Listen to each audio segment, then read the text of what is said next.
মরণব্যাধি ক্যান্সারে আক্রান্ত হয়ে জীবন মৃত্যুর সন্ধিক্ষণে দাঁড়িয়ে গাজীপুরের কালিয়াকৈরের তরুণ রাকিব হাসান ব্যয়বহুল চিকিৎসার খরচ জোগাতে না পেরে থমকে গেছে তার চিকিৎসা। আর এই কঠিন সময়ে পাশে থাকার প্রতিশ্রুতি দেওয়া স্ত্রীও ছেড়ে চলে গেছেন বাবার বাড়িতে। মাত্র কয়েক মাস আগেও ছিল স্বাভাবিক জীবন, স্বপ্ন ছিল, সংসার ছিল, ভবিষ্যৎ নিয়েছিল হাজারো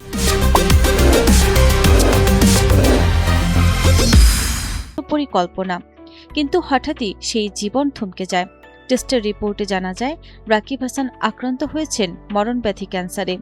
সেই একটি রিপোর্টই যেন বদলে দিয়েছে তার পুরো জীবন। ভালোবেসে মিমকে বিয়ে করছিলাম। বিয়ের পরে আমার সংসার ভালোই সুখে কাটতেছিল। হঠাৎ করে আমি অসুস্থ হয়ে পড়ি, বিভিন্ন জায়গায় পরীক্ষা নিরীক্ষা করি, পরে আমার ক্যান্সার ধরা পড়ে। আমার ক্যান্সার হওয়ার বিষয়টা আমার ওয়াইফ জানার পরে সে হঠাৎ করে তার বাপের বাড়ি চলে যায়। তো সেখানে যেয়ে ফোন দিয়ে বলে সে আর আসবে না। আমার খুবই খারাপ সময় যাইতেছে, ঠিক মতো বুঝতেও পারতেছি না। ক্যান্সারের যে ব্যথা, রাত্রে ঘুমাইতে পারি না, দিনও ঘুমাইতে পারি না। এর যে চিকিৎসা করব এর সামর্থ্য আমার নাই। সমাজের বিত্তবান যারা রয়েছে তারা যদি একটু সাহায্য করে আমি আবারও বেঁচে স্বাভাবিকভাবে জীবনযাপন করতে পারবো। ক্যান্সারের সঙ্গে লড়াই যখন শুরু, তখনই ভেঙে পড়ে আরেকটি স্বপ্ন। যে মানুষটিকে ভালোবেসে ৩ বছরের সংসার করেছিলেন, সেই স্ত্রী অসুস্থতার খবর জানার পর চলে যান বাবার বাড়ি। জীবনের সবচেয়ে কঠিন সময়ে প্রিয় মানুষটির সঙ্গ হারিয়ে মানসিকভাবেও ভেঙে পড়েছেন রাকিব। একদিকে ক্যান্সারের নির্মম থাবা, অন্যদিকে প্রিয় মানুষের দূরে চলে যাওয়া, দুই আঘাতেই যেন নিঃশেষ রাকিবের জীবন। ৩ বছর হয়েছে বিয়ে করছে, ছেলে আর ছেলের বউ সুখে সংসার করছে। ছেলে ক্যান্সার ধরার পরে ছেলের বউ চলে গেছে, ছেলের থুয়া ৬ মাস হয়েছে ক্যান্সারের চিকিৎসা করাইতে আছি। চিকিৎসা করতে করতে টাকা পয়সা সব শেষ, অনার নাই গে। ছেলের বউ ছেলেরা হালায় থুয়া গেছে। আমি তো মা, আমি তো ফালাইতে পারিনি। ছেলের কি বাজা হনে বাঁচাবো হেরু তো কইতে আছি, তো ফারতা আছি না, যা আসলে সব শেষ করে লাইছি। সংসারের একমাত্র উপার্জনক্ষম মানুষ ছিলেন রাকিব। অসুস্থ হওয়ার পর চাকরি হারিয়েছেন, চিকিৎসার খরচ চালাতে বিক্রি করেছেন জমানো সম্পত্তি।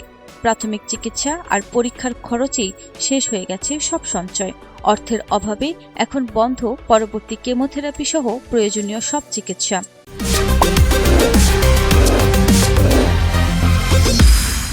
রাকিব আসলে ভালোবেসে বিয়ে করছিল।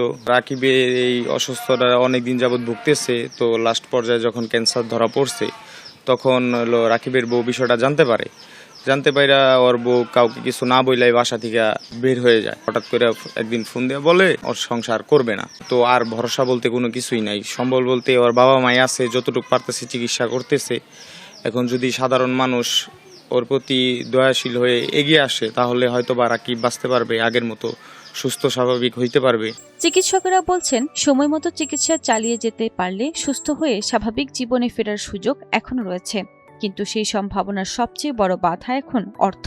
তবু বাঁচতে চান রাকিব। রাকিবের জন্য আমি কি বলবো, দুঃখ প্রকাশ করছি, কারণ এটা আসলে হৃদয় বিদারক ঘটনা। কারণ একজন হাজব্যান্ডের ভালোবাসার সম্পর্কে যদি বিপদের সময় চলে যাবে, এটা আসলে কোনো ভালো উদাহরণ হতে পারে না। বর্তমান সরকার 6টা রোগের জন্য একটা স্পেশাল অনুদান রয়েছে।